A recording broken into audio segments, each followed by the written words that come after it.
As of next Friday, we'll all have to wear masks in shops. The standard issue blue and white jobbies are no good for me. They steam my glasses up, so I'll be wearing this, which is surprisingly comfortable and allows me to see where I'm going.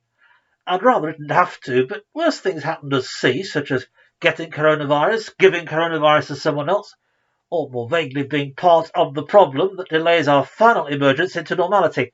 It's a nuisance rather than a big deal.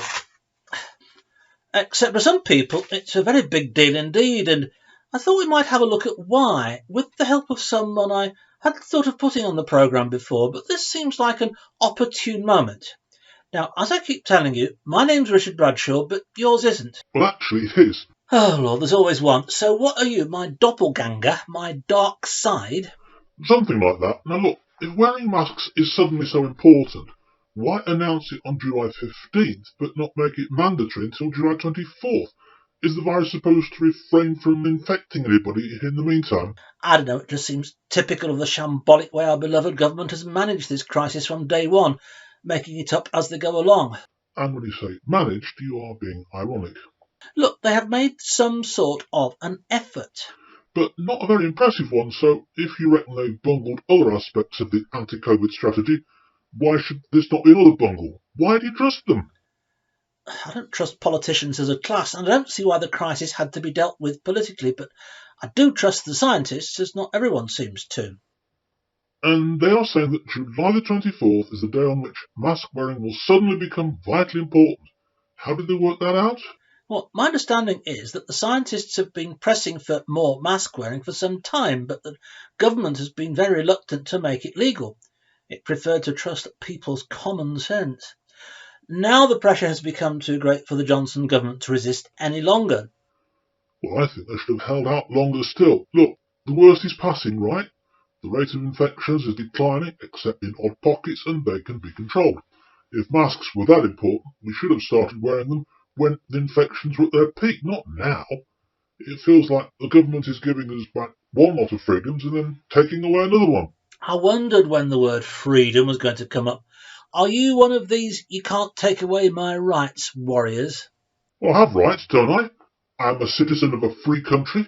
I don't like being pushed around, especially by a man I don't respect. Even if the man you don't respect were democratically elected? And even if they are the puppets of advisers and lobbyists whose names I don't even know and who definitely weren't democratically elected. What about the scientists? All right, since you ask, what about the scientists? They model what they're asked to model. They answer the questions they're asked, but suppose those questions are dumb. For instance, how can we keep the death toll from COVID-19 as low as possible, regardless of the consequences for people with other health problems, for the economy, for education, for the wider well-being of the nation? They weren't asked to model keeping COVID-19 in check with strict social distancing rules and sanitising and mask wearing, but keeping the economy going, were they?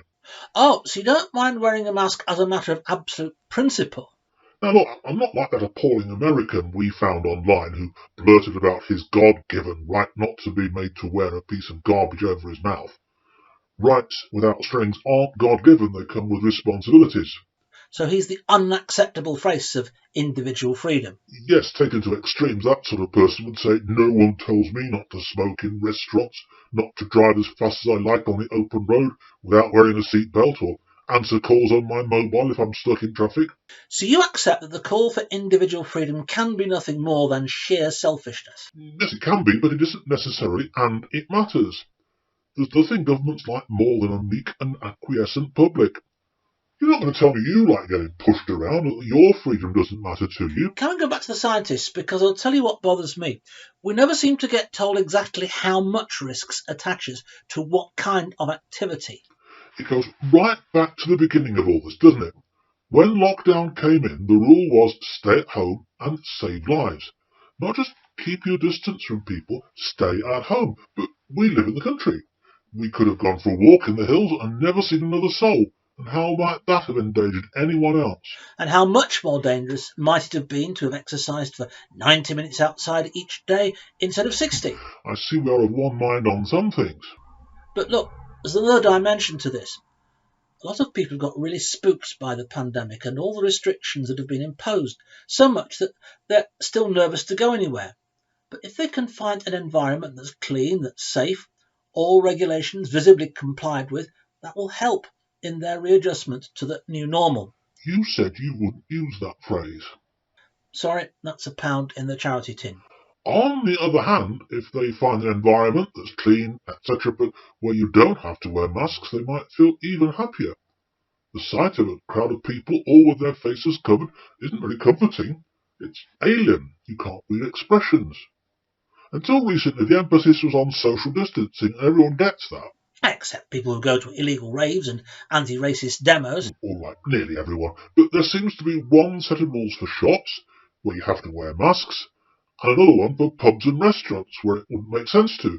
But are pubs and restaurants any safer, any more hygienic than supermarkets? And what about schools? Kids aren't going to get ill with the virus, even if they catch it. And even if you can get them to social distance, won't that freak them out, restrict them in their learning how to interact with each other? Possibly so, which is why schools were shut except for the children of key workers. And are you sure that social distance can be a verb? Oh, don't go pedantic on me, I know what you're like. But kids can be super spreaders without showing any symptoms themselves. That's the risk. How big a risk if you put in good hygiene, temperature checks at the start and the end of school day, and have track and trace systems in place, which isn't nearly so difficult for schools as for other environments? I don't know the details. Exactly, we don't know the details. We are told that it's safer to wear a mask in shops, but only after July 23rd. Before then it makes no difference. That is an unfair gloss on the situation. And if I may finish, we don't know how much difference it will make afterwards, or whether it's more important to keep 2 metres away from other people, or to wear a mask, and how much more important. But you do accept that it is a neighbourly thing to try and protect others from catching the bug, which you'll achieve more by wearing a mask than by not wearing one. I'm not particularly anxious to get it myself, if you don't mind. I'm not as young as I once was. So why the resistance to wearing a mask? It's become a political thing, hasn't it? Not like America, though. Nothing could ever be as polarised or as politicised as in America, but there's still something about if you wear a mask, you're a liberal wuss, but if you don't, you're an independent spirit who will make your own decisions and never mind anyone else. I thought we'd left the EU so we could make our own decisions, so it's a bit ironic if, having chosen not to be pushed around by Brussels, we now get pushed around by Westminster. Well, I could say that not everyone wanted to leave the EU, that the result was very narrow, and that the Leave campaign cheated, and that... Oh, can't you let it lie after all this time? And I was going to say that it has been suggested that the debate about wearing a mask or not wearing one fractures along exactly the same lines as Brexit versus Remain. It should never have become as contentious an issue as it has. Well, if that's true, that could be because Leavers are free spirits and Remainers are meek and mild conformists, and what sort of people would you rather have running the country?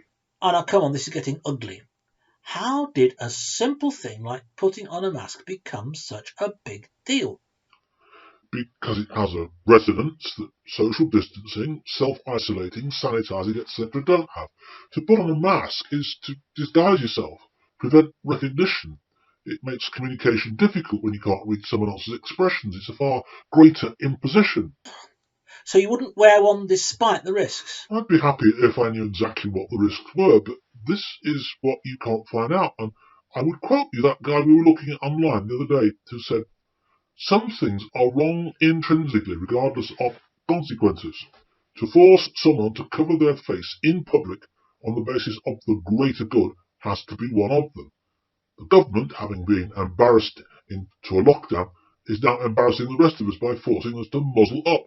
Don't do it. To insist on the mandatory wearing of face masks as the virus departs is a bit like insisting on the compulsory building of air raid shelters in 1946. It's government acting as child and pushing the boundaries. So here's my argument for pushing back. It's roughly this. The face has a distinctive role in the metaphysics of the person. To cancel the face is to cancel the person. And someone else has asked rhetorically, when do we stop wearing masks? When's the vaccine? When it's curable? When the government decides I can? It's the endless revolving door of new rules governing every aspect of our lives that gets me down. But you left out the last bit. Yes, I will be wearing a mask where I have to. Yeah, well, in other words, we will comply because it's not worth the hassle, the being glared at if you don't. But don't assume we think it's automatically the right thing to do just because the government says so. And the government scientists? Who have been asked the wrong questions. All right then, what would Jesus do? Heal everyone who's got the virus and then send it into the nearest herd of pigs who'll run off Famborough ahead. Sorted. Now, be serious. All right. He would probably throw the question back at you, knowing him. What would you do? How can you serve God and your neighbour? If wearing a mask puts my neighbour at ease, gives some reassurance, whether or not it actually protects him or her, then it's a no-brainer. But I don't think it ends there. Jesus would, I feel, be among the teachers and asking them questions, or in other words, wanting more information. He would certainly not accept the absolute right of any human authority to insist on whatever we cover our faces with or not, and he'd tell us to trust in God. How might that do any good? As opposed to trusting anyone else, be that a scientist, cabinet minister, even the prime minister. And if they want us to trust them, they need to trust us with more detail than we've seen about how much risk we take by doing what, where, indoors or outdoors, and how far away. Do I sense you're not a great fan of this government? Well, you should know the answer to that one. I would be a greater fan in this respect if it had been acknowledged at the outset that they weren't elected to deal with a pandemic. That is not their field of competence. It's not a political issue. So why not depoliticise it? Call together a group of people who do have the relevant competencies and let the responsibility be shared across the spectrum.